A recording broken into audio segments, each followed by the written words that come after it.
He moved like a predator unleashed, a blur of shadow and fury that tore across the grand hall. Startled gasps and the clatter of overturned goblets were lost in the wake of his singular, obsessive focus. Before anyone could draw a breath, before a single guard could raise a hand, he was there. The smaller man, the Omega, was wrenched from his place and slammed against a body as unyielding as iron and stone. A soft, terrified cry was stolen from the Ambar Eurostrade's lips, a sound swallowed by the guttural roar that ripped from the Alpha Eurostrade's throat.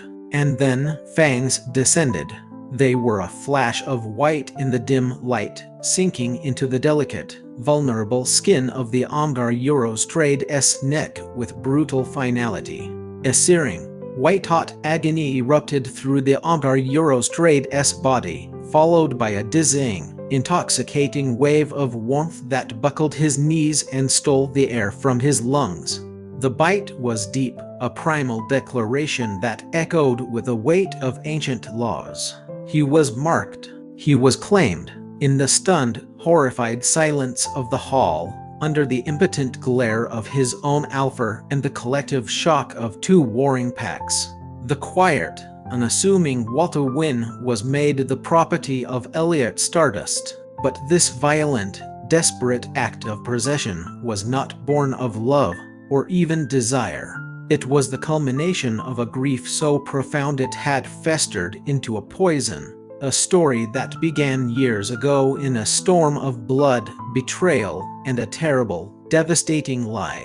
To understand the cataclysm that had just unfolded, we must rewind.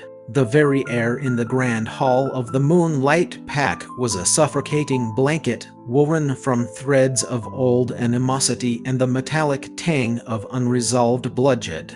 It was a place heavy with ghosts. Sunlight struggled through the high, grimy windows, cutting weak columns through the dust-filled air, illuminating the stern, unforgiving faces of the Alpha delegates. On one side stood the Moonlights, their anxiety a palpable scent in the room. On the other, the Shadow Wolves, a grim tableau of barely contained aggression. For years, these two packs had bled on each other's lands, fighting over contested borders and phantom insults. This peace summit was not a negotiation. It was a ceasefire, a fragile truce held together by the thinnest of threads, a breath away from all-out war. At the head of the Shadow Wolves stood their Alpha, Elliot Stardust. He was a man built of fury and sorrow, a walking storm whose very presence seemed to suck the warmth from the room. His towering frame cast a long, intimidating shadow, and his eyes, the turbulent gray of an approaching blizzard, swept across the Moonlight Assembly with cold contempt. He wasn't there to parley or find common ground. His purpose was singular, carved from the bedrock of a personal tragedy so immense it had hollowed him out, leaving only a ravenous hunger for retribution. He had come for vengeance. In his mind, a mind clouded by pain, the Moonlight Pack was directly responsible for the murder of his mate, his beloved Ilara. Her death was a betrayal that had not just broken his heart, but had shattered his world, encasing what was left of his soul in a fortress of impenetrable ice. He looked at their nervous faces, at the shifting eyes of their portly Alpha, Elder Valkys, and a dark, grim satisfaction coiled in his gut. He wanted them to feel a fraction of the agony he lived with every single day. He wanted to see their guilt, to watch them crumble under the weight of his rage.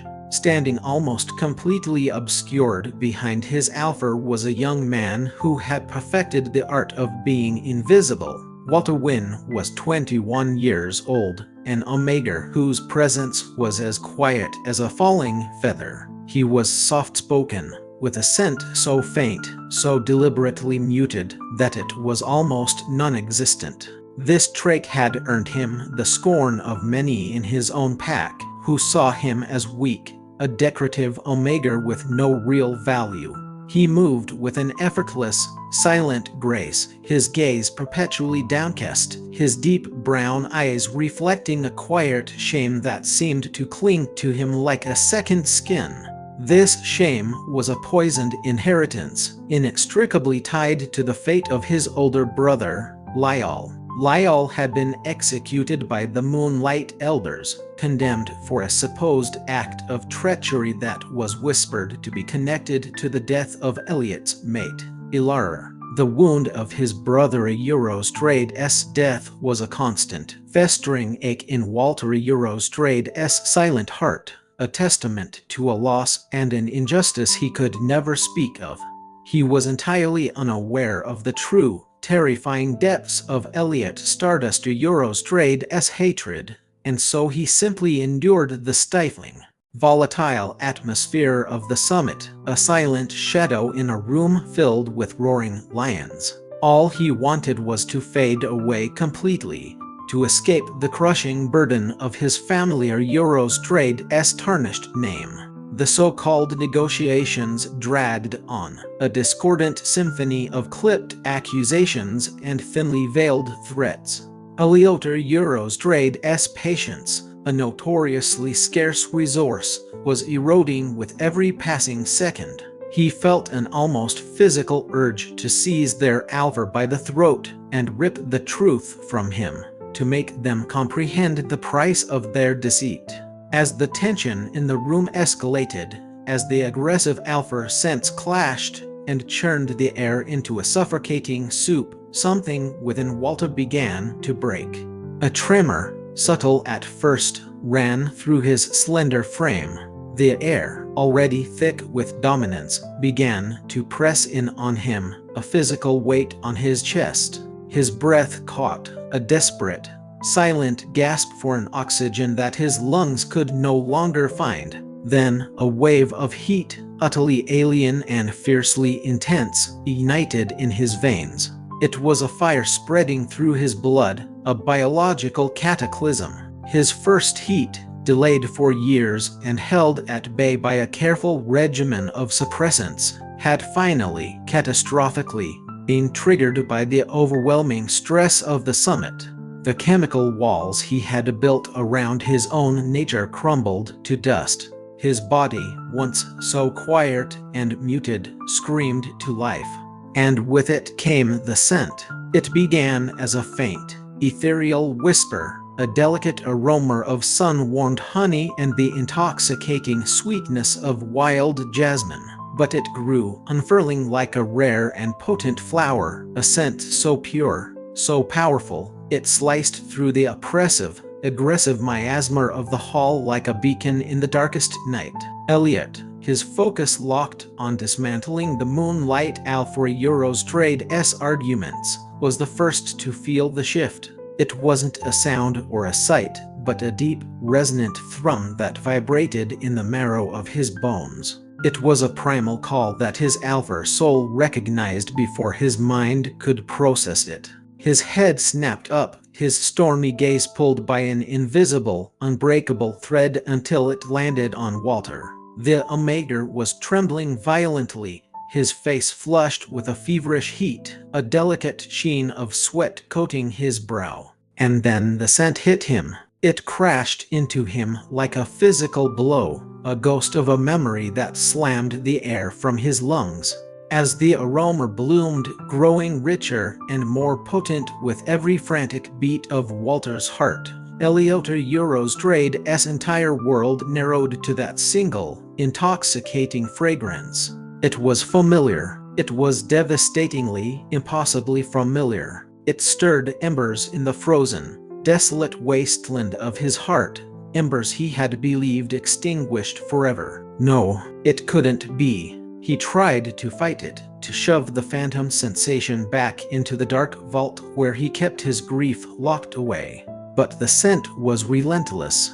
It grew stronger, weaving itself into his senses, demanding his attention, twisting his insides with a violent, confusing cocktail of agonizing longing and white-hot rage. That was the moment instinct took over. Raw, untamed, and absolute, it seized control of Eleotor Eurostrade's body and mind. All thoughts of diplomacy, of strategy, of the carefully constructed revenge he had planned for so long, simply evaporated. They were incinerated by a singular, overwhelming, and possessive need that was more powerful than reason. He moved, and in that moment, the fragile peace of the summit was shattered, and the story of Walter Wynne was irrevocably rewritten by a beast consumed by ghosts. Walter Eurostrade's new life was a cage, but it was a cage wrought of gold and silk. Eleotor Eurostrade's estate, a sprawling fortress of dark stone and imposing architecture nestled deep within Shadow Wolf territory, was a marvel of wealth and power, but it offered no comfort, no solace. It was a prison. He was confined to a luxurious suite of rooms, adorned with priceless art and furnished with the softest fabrics, but the door was always locked. The claiming bite on his neck, a jagged, angry red mark against his pale skin, was a constant, throbbing reminder of his new status. It was the brand of a slave. His heat, the very thing that had triggered this disaster, had been brutally and clinically suppressed by Eleotor Eurostrade's pack healers as soon as they arrived. The process had left him weak, disoriented, and hollowed out, his body aching with a phantom longing for release that had been stolen from him. The sheer indignity of it, the violation of his body and his will, was a fresh wound layered upon the old. Is this my only worth? A political pawn? A tool for revenge? The questions echoed in the silent, opulent rooms, his heart a raw, bruised thing in his chest. He felt stripped bare, exposed, and utterly, terrifyingly alone. Eleotor Eurostrade's treatment of him was a weapon of calculated cruelty. He regarded Walter with a cold, piercing disdain that chilled the young Omega to the very bone. Their interactions were mercifully brief, punctuated only by Eleotor Eurostrade's clipped, dismissive commands and the searing intensity of his glares. In Eleotor Eurostrade's mind, Walter was nothing more than a symbol of the Moonlight Packer Eurostrade's treachery, a living, breathing reminder of the betrayal that had ripped his life apart.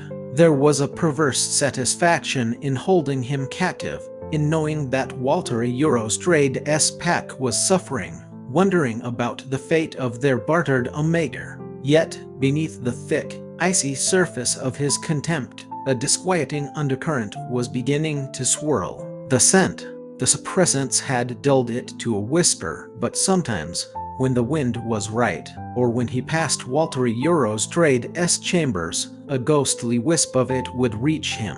Sun-warmed honey and wild jasmine. It wrapped around his senses like a cruel caress, a phantom echo of his lost Ilara. In those moments, he would clench his fists until his knuckles were white, his jaw tight as he fought to dismiss it as a trick of his grief-addled mind, a hallucination born of his unending anger. But it persisted.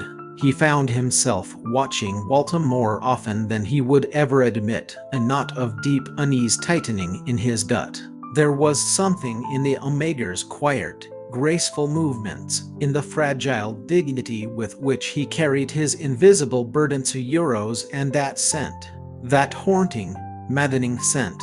It was a constant torment, the phantom limb of a memory that twisted his sorrow into something sharper, more volatile, and deeply confusing. Walter, for his part, endured his gilded captivity with a quiet, unyielding resilience. His body may have been imprisoned, but his spirit refused to break. He spent his days in the lavish rooms, a silent monument to his own unbroken will. He ate the food that was brought to him. He slept when exhaustion finally claimed him, but his mind was a whirlwind of activity, constantly searching, analyzing, seeking an understanding of the hell he had been thrown into. He knew almost nothing of Eliotor Eurostrade's true motives, only that he was trapped in unwilling sacrifice in a war he didn't start and couldn't comprehend. The ache for his dead brother, Lyall, was a physical weight in his chest. What would Lyall have done?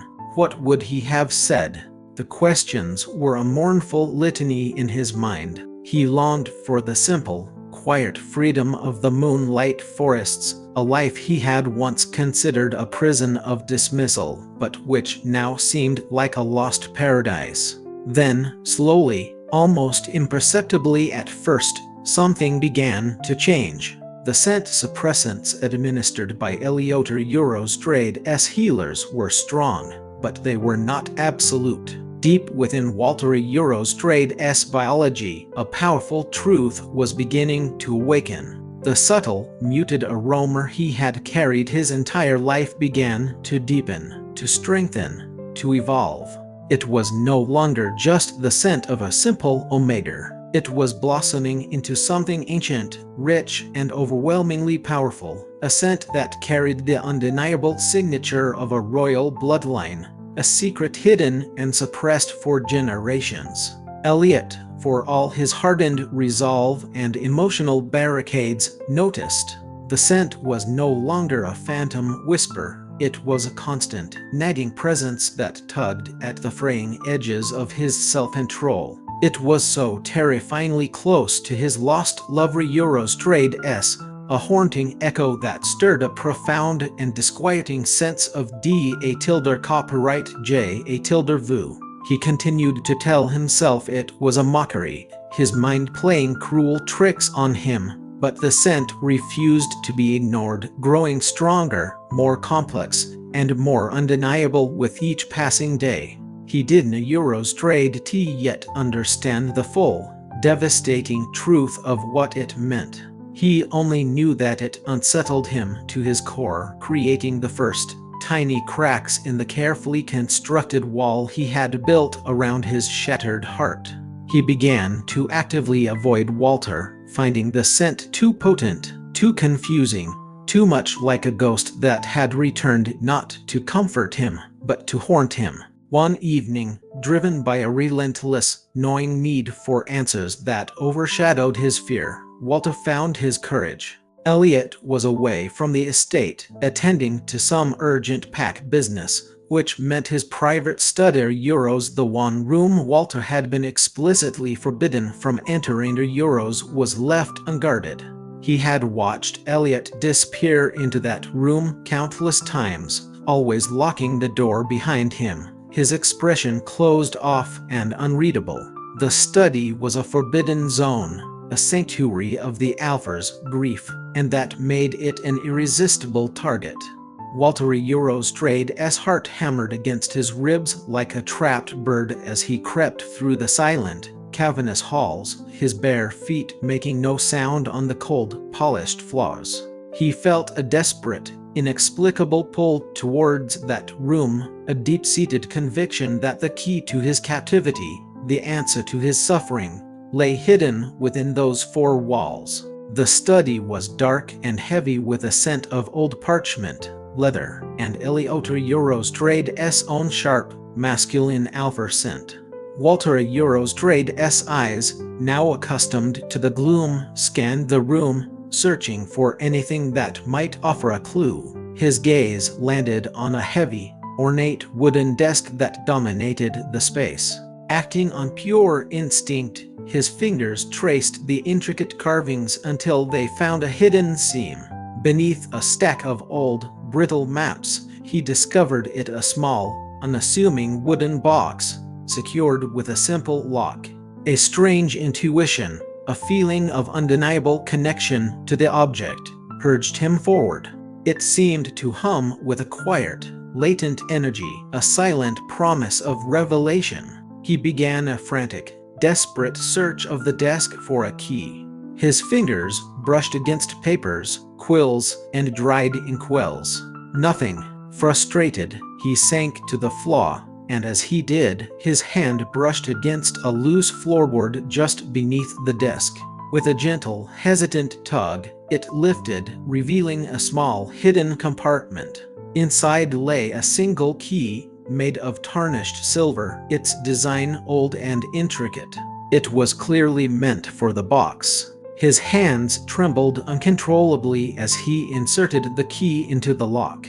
The soft click of the mechanism turning echoed like a gunshot in the silent room, a sound that seemed to reverberate through his very bones, heralding a truth that would change everything.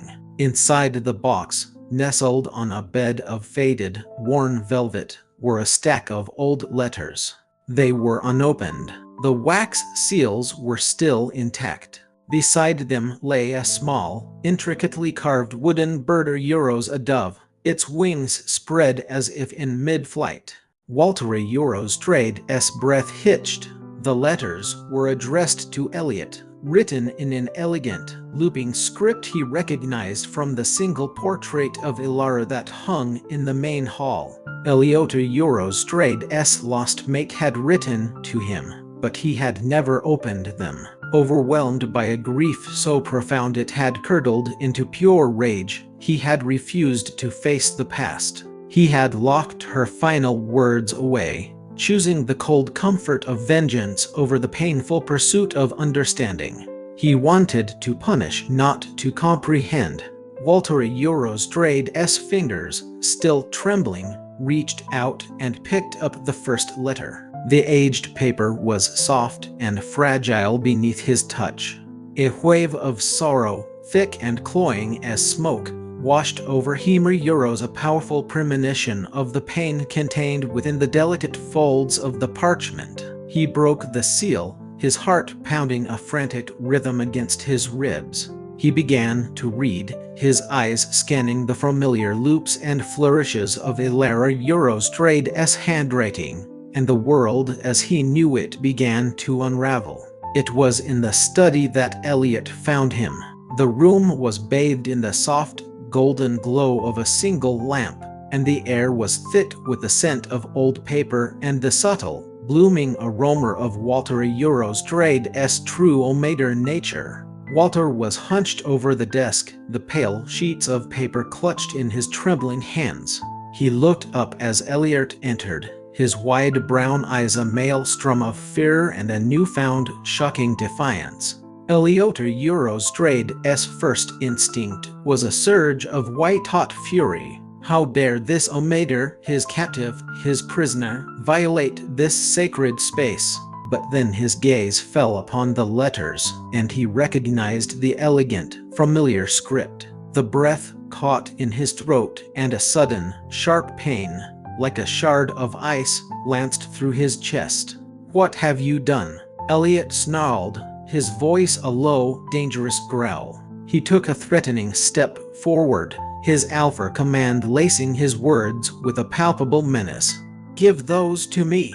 Walter flinched at the raw power in his voice, but his grip on the letters only tightened, his knuckles turning white. "No," he whispered, his voice surprisingly firm, though it trembled at the edges. "You should have read these years ago. If you harder Euros, perhaps none of this would have happened." Elliot froze, a chilling dread seeping into the heart of his rage. The words Walter spoke, combined with the sight of Ilara Eurostrade's handwriting, sent a tremor of uncertainty through him. Walter, his gaze now fixed on Elliot Eurostrade's face, his voice soft but unwavering, began to read aloud. He was forcing the alpha to listen, to finally hear the truth he had so violently rejected. "My dearest Elliot," Walter read, his voice gaining strength with each word. "I write this with a heart heavier than I have ever known, understanding that by the time you read it, I may already be gone. They have discovered Walter. They know about his royal blood, his true scent. They fear it could ignite a war that would consume us all. I cannot allow that to happen. The Moonlight Elders, in their fear, believe his very existence is a challenge to their authority, a threat to the fragile peace they cling to so desperately. They have given me an impossible choice: expose Walter, reveal his hidden identity, and condemn him to a life of being hunted or used as a weapon, or face their judgment myself. My love, I have chosen Walter. Eleuthero's breath hitched. He stood there, arms crossed, a sneer fixed on his face, his mind desperately trying to dismiss the words as another moonlight deception, a pathetic, last-ditch lie. But the words were undeniably Eleuthero's.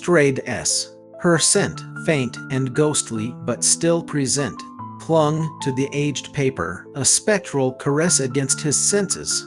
The initial dam of his fury began to crack, and a cold, terrifying dread spread through his veins, turning his blood to ice.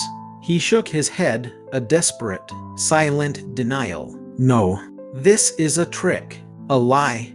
Walter ignored him, his eyes never leaving Eleuthero's, his voice cracking with the weight of the emotion in the words. I cannot betray him, Elliot. He is innocent in all of this. He knows nothing of the burden he carries. My loyalty to him, to the future he deserves, is absolute. They are framing this as a betrayal to you, to our pack, as if I am turning my back on our bond and all the dreams we shared. But I am doing this for him, and for the hope that one day a true, lasting peace can be found. I love you, Elliot. Always. Please, I beg you, when this is all over, find Walter. Protect him. He will carry a piece of me with him, a legacy that I pray you will one day come to understand. The letters tumbled out, one after another, each a devastating testament to Eleuthero's quiet, unwavering sacrifice. The full, horrifying truth was laid bare. Walter's brother, Lyall, had not betrayed Elliot. He had not betrayed the Shadow Wolf Pack. He had died protecting his younger brother, refusing to expose Eleuthero's true identity and royal bloodline to the elders, even when it cost him his own life. The betrayal, the entire narrative upon which Elliot had built his world of vengeance, had been a fabrication, a convenient and cruel lie spun by the Moonlight Elders to maintain their grip on power and to hide a truth that could have shattered their entire society. Elliot stood frozen, the words echoing in the sudden, ringing silence of his mind. The weight of them was a physical force, crushing him. The world tilted violently on its axis. Everything he had believed, every bitter, vengeful act he had committed, every icy, cruel word he had directed at Walter, had been built upon a foundation of absolute lies. He stumbled backward, his hand slamming against the wall for support. A low growl rumbled deep in his chest, a sound not of anger, but of pure, undiluted agony. It's all a lie. All of it. He began to spiral, falling into a maelstrom of self-destruction. A raw, consuming anger roared through Eleuthero's anger at the Moonlights for their deceit, for twisting the truth into a weapon that he had so eagerly wielded. But then, a more profound, more chilling anger turned inward. It was an anger directed at himself, a self-loathing so potent it buckled his knees. He had misjudged Walter so horribly, so catastrophically. He had acted on a blind, vengeful impulse that had rendered him deaf and dumb to the truth. And the grief for Elara, once a sharp, clean pain, now morphed into a tidal wave of suffocating guilt. He had tortured and imprisoned the very person Elara had died to protect. The irony was a bitter, metallic poison in his mouth. He lashed out, not at Walter, but at the shadows that danced in the corners of the room, at the ghosts of his past, at the lies that had consumed his soul. He roared, a primal, wounded sound of agony and regret, and smashed his fist against the solid oak wall, splintering the wood and sending a shock of pain up his arm. He paced the room like a caged beast, his mind a tempest of self-recrimination and disgust. He tore at his own hair, his powerful frame shaking with the force of his anguish, his alpha scent turning sour with despair. He was a fool, a blind, arrogant, monstrous fool. Walter watched him from the desk, silent and wary. For the first time, he saw the broken man behind the Alpha Trade's cold, cruel far a tilde section a day. He saw the raw, bleeding wound of a heart that had been deceived and manipulated. He felt a flicker of something that might have been pity, but it was quickly overshadowed by the deep-seated fear that still held him in its grip. Elliot had claimed him, held him captive, and inflicted immeasurable pain upon him, all based on a lie. Trust was not a bridge that could be rebuilt in a single moment. It was a long, arduous climb from the depths of a canyon Elliot himself had carved. And so Walter remained still, poised and ready to bolt if the Alpha Trade's violent, self-erected rage suddenly turned on him. Days bled into weeks, a slow, agonizing crawl of time. Elliot became a shadow of his former self, consumed by a guilt so profound it was a physical sickness. The need to atone was a fire in his blood, but he didn't know where to begin. He barely slept, he pushed food away untouched, and his normally dominant alpha scent was heavy with a stench of despair. He tried to speak to Walter, to form the words of an apology, but they felt hollow and laughably inadequate against the sheer enormity of his crimes. He would stumble over his words, his gaze pleading for a forgiveness he knew he hadn't earned. But Walter remained distant, a ghost haunting the vast, empty rooms of the estate. His presence was a constant, silent reproach. Walter would simply nod, or offer a quiet, toneless, "I understand," but his eyes remained guarded, his body language a closed door. Elliot's first attempts at reconciliation were clumsy, almost aggressive in their desperation. He reverted to the only language of power he knew. He left expensive gifts, jewels that glittered like frozen tears, bolts of fine silk outside Walter Trade's door. He ordered the kitchens to prepare elaborate meals, his favorite dishes, and had them delivered on silver platters. He would even try to corner him, his voice laced with a desperate demand to be heard, trying to force an apology into the space between them. Walter Trade's response was a quiet, devastating rejection. The gifts were left untouched. The food was pushed aside. When Elliot tried to speak, Walter would simply turn his back and walk away, retreating further into the fortress of himself. "I am not a possession to be appeased with trinkets," Walter had once whispered, just loud enough for Elliot to overhear, his voice laced with a quiet, steely fury that cut deeper than any shout. Elliot flinched as if struck. He clenched his fists, fighting the primal alpha urge to roar in frustration, to demand compliance. He took a deep, shuddering breath, the air burning his lungs. "You are right," he admitted to the empty hall, his voice barely a whisper. "I will spend every day of my life trying to earn back a fraction of what I've taken from you. I won't demand anything, just euros, let me try."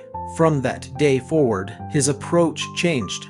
He abandoned grand gestures and embraced the language of quiet care. He started leaving a steaming cup of herbal tea by Walter Trade's bedside in the mornings, brewed exactly to a preference he had silently observed. He would find Walter dozing in a chair in the sunlit conservatory and gently place a warmed blanket over him without a word. He stopped demanding and started observing. He noticed Walter Trade's quiet fascination with the birds that visited the gardens, the way he would linger by the window, his expression softening as he watched them. Soon, A series of freshly filled bird feeders appeared on the branches just outside Walter Eurostrade's window, attracting a flurry of colorful songbirds whose cheerful chirping filled the silence. He began to simply sit in the same room as Walter, not speaking, not asking for anything, just being present. His alpha scent, once a tool of aggression and intimidation, softened, becoming a steady, comforting anchor in the large, echoing room. Euro's a quiet presence that no longer felt like a threat. Walton noticed every single thing. He didn't acknowledge the gestures openly, but he drank the tea while it was still warm. He pulled the blanket tighter around his shoulders, and he found himself feeling less on edge when Elliot was simply there, existing in the same space without making demands. He saw the genuine, soul-deep remorse etched into the lines on Elliot's face, the raw, unending pain in his eyes. The fear was still there, a coiled serpent in his gut, and the distrust ran deep, but a tiny hairline crack had appeared in his emotional fortress. He began to observe Elliot in return, seeing for the first time the Alpha Eurostrade's hidden vulnerability, the crushing burden of a grief he had carried and misunderstood for so long. He saw Elliot flinch when a servant accidentally mentioned Ilara's name, saw the way his eyes would darken with a pain that was a mirror to Walter's own. One night, Walter woke up with a strangled gasp, his body slick with a cold sweat. He had been dreaming of Lyall's last moments, a nightmare that played on a loop in the theater of his mind. Tears streamed down his face, and his body trembled with uncontrollable sobs. Elliot, who had taken to sitting silently in an armchair in the corner of Walter Eurostrade's room during the nights, was by his side in an instant. He didn't touch him, respecting the invisible boundary between them, but his alpha scent flared, not with dominance, but with a wave of pure, undiluted concern, a soft, protective blanket in the cold, dark room. "Are you all right?" Elliot asked, his voice low and gentle. Walter could only shake his head, burying his face in his hands, unable to speak past the lump of grief in his throat. Elliot simply stayed. He remained a silent, steady presence until the tremors subsided and Walter Eurostrade's breathing evened out. It was a small, quiet moment, but it chipped away more of Walter Eurostrade's walls than any grand apology ever could. Then, the inevitable approached. The faint, subtle scent that had been developing for weeks now blossomed into its full, undeniable power. Walter Eurostrade's next heat was coming. The aroma that filled the air was no longer just sweet and enticing. It was the scent of ancient lineage, of royal power, a fragrant, living testament to the truth his brother had died to protect. Elliot, now fully aware of its profound significance, felt a deep, piercing ache in his chest. It was a yearning for connection that went far beyond the primal urge of an alpha. It was Ilara Eurostrade's scent, yes, a ghost of her presence, but it was now undeniably, uniquely Walter Eurostrade Sar Euro's a scent that promised resilience, forgotten power, and a future he hadn't Eurostrade dared to imagine. Sensing the shift in the air and in Elliot, Walter approached him with a quiet determination that took the alpha by surprise.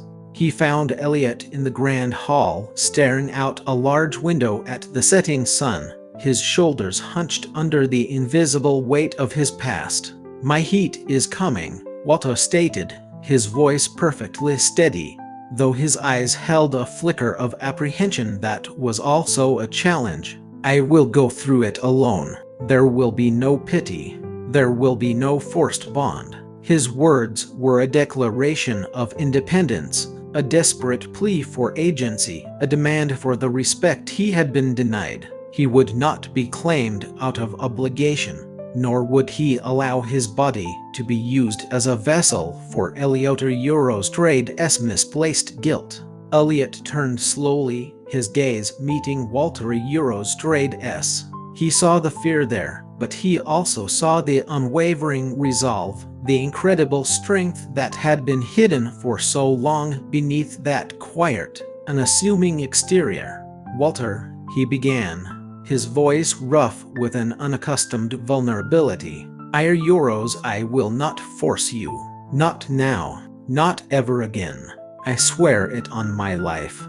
The air in Walter Eurostrade's chambers crackled with an almost unbearable tension, thick and heavy with the intoxicating, desperate scent of a rising omega heat.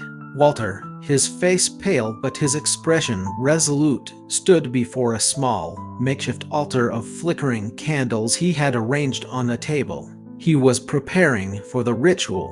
It was a rare, ancient, and agonizing ceremony to break a claim mark, a severing of the primal connection that bound two souls together. It was a drastic, dangerous measure, one that would leave both him and Elliot physically and spiritually weakened. But Walter saw no other path to true freedom. No other way to reclaim the pieces of himself from the wreckage of Elliot Eurostrade's misbegotten vengeance. He closed his eyes, steeling himself for the searing pain that was to come, for the final, definitive break. Elliot stood on the other side of the closed doors, his heart a raw, bleeding wound in his chest. The scent of Walter Eurostrade's heat, now a potent, overwhelming tidal wave of pure need, crashed against his senses, stirring his alpha instincts to a fever pitch.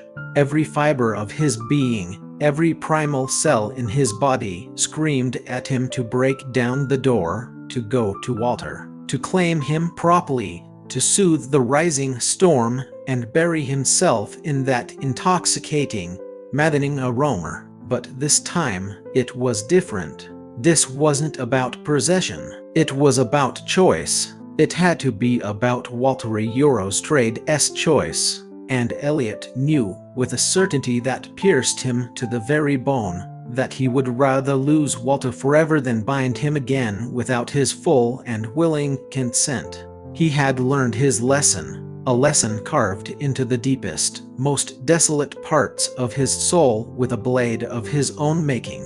With a deep, shuddering breath that felt like inhaling glass, Elliot pushed open the doors. Walter flinched, his eyes flying open, wide with surprise and a renewed flicker of fear. Elliot stepped inside, his gaze locked on the omega. The scent of Walter Eurostrade's impending heat was a physical force, a silent, desperate plea for release, for comfort, for a mate. But Elliot held himself back, every muscle in his body screaming in protest, every instinct at war with his own newfound restraint. He would not take. He would only offer. "Walter," Elliot's voice was rough, thick with an emotion he could no longer contain. "Don't."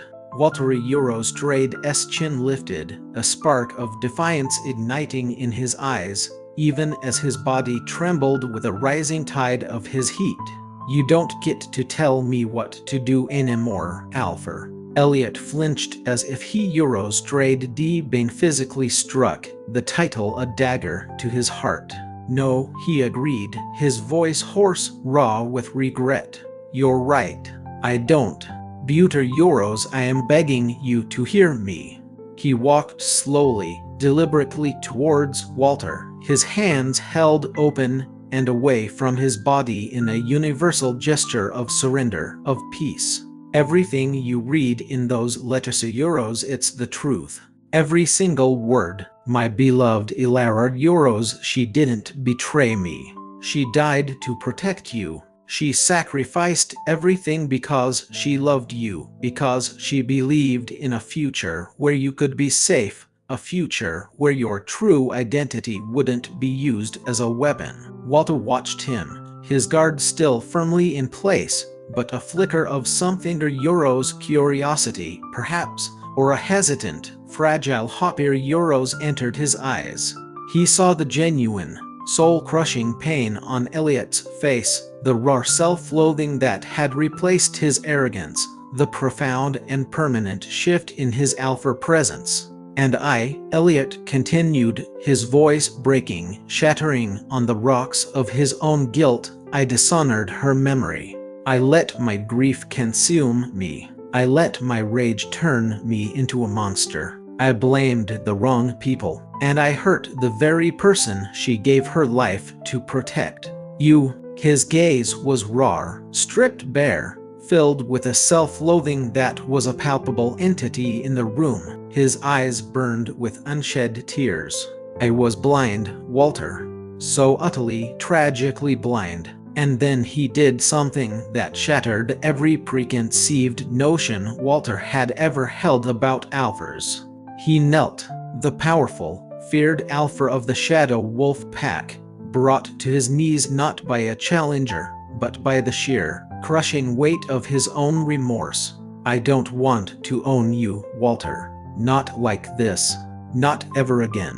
What I did to you are yours. It was unforgivable. I know that.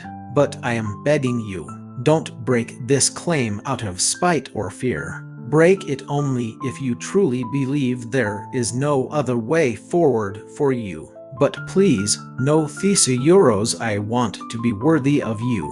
I want to spend the rest of my life trying to earn your trust, your respect. I want to be your mate, Walter, not by force, not by law, but by choice. Your choice." The words hung in the supercharged air, heavy with unspoken emotion, thick with the potent scent of Walter's heat. Walter Eurostrade's breath hitched, a strangled sound in his throat. He had never imagined seeing Elliot like Thesaurus, broken, vulnerable, completely stripped of his alpha dominance. The raw, brutal honesty in his eyes, the tremor of vulnerability in his voice, resonated deep within Walter Eurostrade's own wounded heart.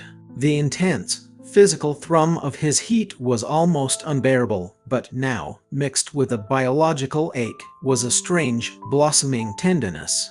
He remembered the small, quiet acts of kindness, the silent, watchful presence, the way Elliot had simply stayed with him in the dark after his nightmare, offering comfort without demanding anything in return. Elliot reached out a trembling hand, letting it hover in the space between them, not daring to touch, waiting for permission he knew he might never receive.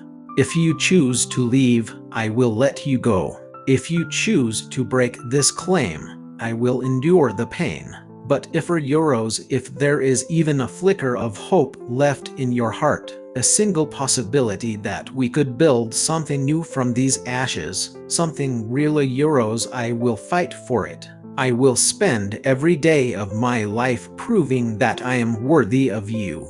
Walter Eurostrade's eyes, once so often downcast and wary, now met Elliot Eurostrade's directly. He saw the genuine remorse. He saw the profound grief. And he saw the burgeoning, terrifying, and beautiful love that had finally replaced the icy contempt. The scent of his own heat intensified, but it was no longer a scent of pure, panicked need.